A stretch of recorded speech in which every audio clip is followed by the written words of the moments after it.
살면서 한 번쯤은 생각해봤을 질문들. 몰라도 살아가는데 아무 지장은 없지만 뭔가 궁금하긴 한 그런 질문들. 어디 가서 물어볼 곳도 없고 그렇다고 딱히 에너지 낭비해가면서까지 찾아보고 싶지는 않은데 그런데 궁금은 한 그런 질문들. 저희가 대신 해결해 드리겠습니다. 그냥 듣기만 하세요. 이런 것까지 알아야 하나 싶지만 또 알면 신기하고 재미있는 잡상식들. 저희가 시원하게 알려드리겠습니다. 따라만 오세요. 저는 잡상식 알려주는 사람들의 이찬규, 송진석입니다. 그럼 지금 시작해볼까요?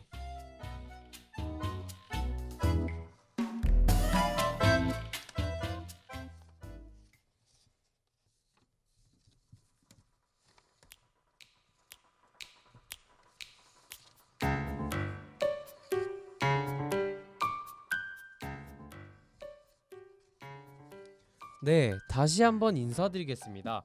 남에게 물어보기에는 애매하고 그렇다고 물어본다고 해서 답을 듣기도 쉽지 않을 것 같은 그런 질문들. 그런 질문들만 모아 속 시원하게 답해드리는 저희는 잡상식의 대가, 잡상식 알려주는 사람들입니다. 네, 진석씨 혹시 길 가다가 비둘기 많이 보시죠? 그럼요. 제가 요새 길만 나가면 아주 비둘기 천재예요, 천지. 근데 요즘 비둘기 보기가 정말 쉬운데 비둘기들이 좀 주로 앉아있거나 뭐 눈에 띄는 곳들이 좀 어딘지 아시나요? 전깃줄 아닌가요? 그죠? 근데 왜 비둘기는 전깃줄 위에 있는데 감전 안 되는 걸까요? 감전. 그렇네요. 생각해보니까 비둘기는 왜 감전이 안 되고 앉아있는 거죠? 네, 궁금해하실 줄 알고 제가 또 준비를 해왔습니다. 우선 전기의 감전이 되기 위해서는 몸의 한 부분과 다른 부분 사이에서 전압차가 있어야 하는데요. 그래서 전선의 전압이 수만 볼트일지라도 두 손으로 하나의 전선만 잡고 있으면 손과 손 사이의 전압차가 없어져서 전류가 안 흐른다고 합니다. 그러면 비둘기도 같은 원리인가요? 네, 하지만 이제 새 한쪽 발이 다른 전선에 닿게 되면 두 전선이 새를 통해서 그 병렬로 연결이 돼서 새 몸을 통해서 전류가 흐르게 된다고 하네요. 그러면은 이게 저희가 몸이 젖어 있을 때 전선을 만지면 위험한 거 이거랑도 관련이 있나요? 네, 이제 저희 몸이 약 1000옴므에서 50만 옴므까지 상황에 따라서 다 달라지는데 이 값이 몸이 젖어 있으면 더 적어져요. 그래서 마른 손으로 건전지나 전선을 만지면 별 느낌이 없는데 몸이 젖어 있을 때 만지면 굉장히 견디기 힘들어지는 거죠. 그래서 몸이 젖어 있을 때는 전선 만지는 게 위험하다고 하는 거군요. 네, 이를테면 바닥을 딛고 서서 손으로 120V를 만지면 손과 다리 사이에 120V의 전압차가 생기겠죠? 근데 이제 땅과 다리 사이에는 저항이 커서 몸을 다치게 할 정도로 큰 전류가 흐르지는 않는다고 하네요.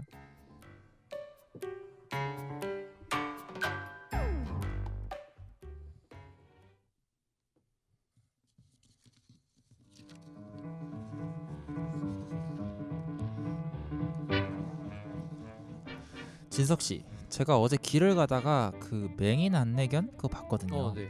너무 귀여워서 뚫어져라 보다가 문득 저 개는 어떻게 신호를 구분하고 가는지가 좀 궁금해졌는데 혹시 알고 계셨나요? 그럼요. 제가 또 잡상식의 대가, 잡대가 아닙니까? 그 부분도 제 영역 안에 있으니까 설명해 드릴게요. 네, 딱 기대하고 각 잡고 들어보도록 하죠. 일단 모든 개들은 선천적으로 생맹이기 때문에 신호등의 빨간색과 파란색을 구별할 수가 없습니다. 그런데 맹인 안내견들은 혹독한 훈련을 통해서 이거를 익혀서 두 색을 구별하게 되는 건데요. 빨간색과 파란색이 파장의 차이로 인해 명암이 다른 것을 훈련을 통해 인지하는 거죠. 그럼 훈련을 통해서 되는 거면 강아지의 눈이 그 훈련을 통해서 딱 발달될 만큼 좀 알맞게 좀 발달이 돼 있나 보네요. 네, 개의 눈에는 이제 명암을 느끼는 간상체가 많고 색을 느끼는 추상체가 조금밖에 없어요. 그렇기 때문에 색을 잘 구별하지 못합니다. 그래서 주로 검은색, 회색, 흰색 같은 농도의 이거에 따라서 구별하는 것으로 알려져 있어요. 그런데 또 최근 연구 결과에 의하면 강아지가 노랑, 빨강, 파랑은 구별할 수 있다고 하네요. 그런 거 보면 강아지가 인간보다 좀 더 나을 수도 있겠다는 생각이 좀 드는데요.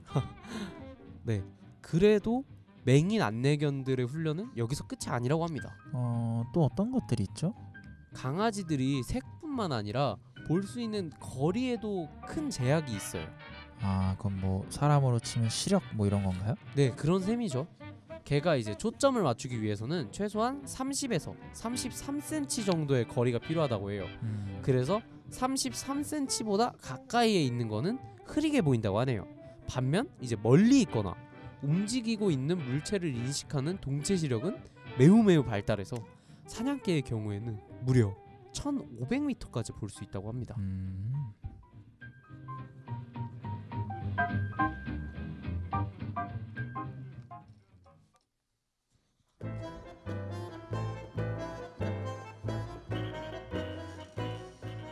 네, 노래 듣고 왔습니다. 오늘도 그 시간이죠, 진석 씨? 네, 바로 끝나기 전 잠깐 알려드리는 토막 상식 시간. 오늘은 어떤 토막 상식이 준비되어 있나요? 궁금하네요. 네, 오늘 알려드리는 토막 상식은요, 바로 만리장성과 관련된 상식입니다. 뜬금없이 만리장성이요?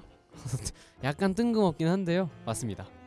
창규씨, 만리장성은 달에서도 보인다, 이 말 들어보신 적 있으신가요? 그 문장 잘 알고 있죠. 그 유명하잖아요, 그거. 하지만 아쉽게도 이 말은 틀린 말이라고 합니다. 달에서 만리장성을 보는 것은 1mm 두께의 실을 30km 떨어진 곳에서 보는 것과 같은 것인데요. 그만큼 말이 안 되는 것이라고 말합니다. 근데 그렇게 크고 긴 게 안 보여요? 거기서?